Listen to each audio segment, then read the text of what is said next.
want to start by apologizing to all the Nikon D2H fans out there. You're not going to like this review. Nikon's D2H had some improvements over the D1H that it replaced. Sure. Mostly those involved battery performance, and a nice feature of the D2H is that the batteries can still be had today, in 2023, pretty easily. However, that's really where the improvements end, and for me, the D2H is one of those cameras that, once picked up, I can't wait to put back down and never use again.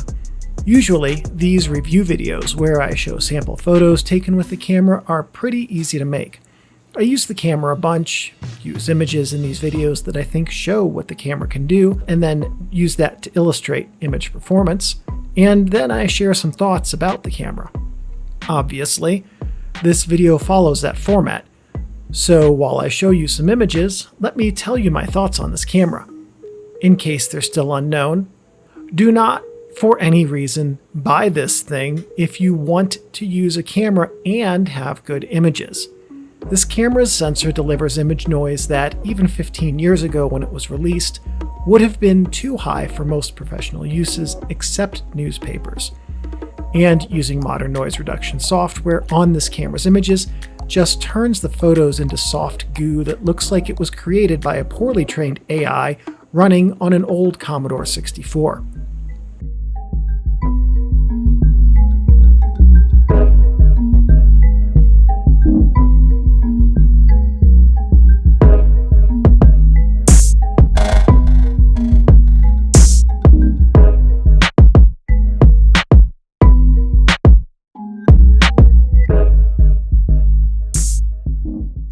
There are so many far better cameras for less than this one on the market that I cannot in good conscience suggest you pick one of these up.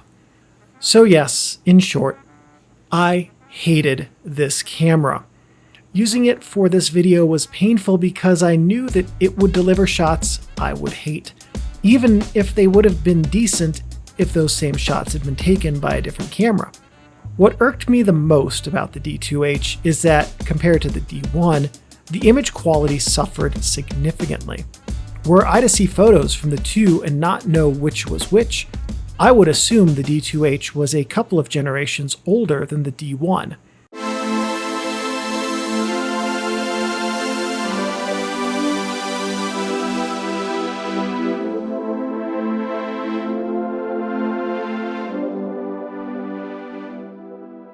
In addition to the issues with exceptionally high digital noise, the D2H yields images with lackluster and flat color, low contrast to the point that introducing new contrast makes the images look fake, and hues and tones that simply don't look lifelike. That said, the D2H did return some good images in terms of lower noise and good contrast, but all of them were taken in full sun at the lowest ISO. To have a camera that works best in a single setting is, to put it mildly, limiting. Yes, there are some nice things to say about the D2H. Good battery life, good ergonomics, a digital camera design from the ground up, and a good frame rate even by today's standards.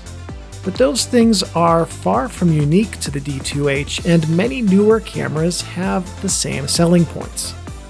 So yes, you can take good photos with the D2H, but frankly, it throws some barriers up in terms of image noise that you shouldn't have to live with.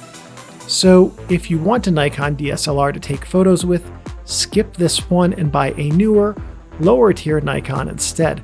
You'll be happier with the results while you benefit from some advancements in digital imaging technology. I don't often pan cameras in reviews, but the Nikon D2H, it earns it.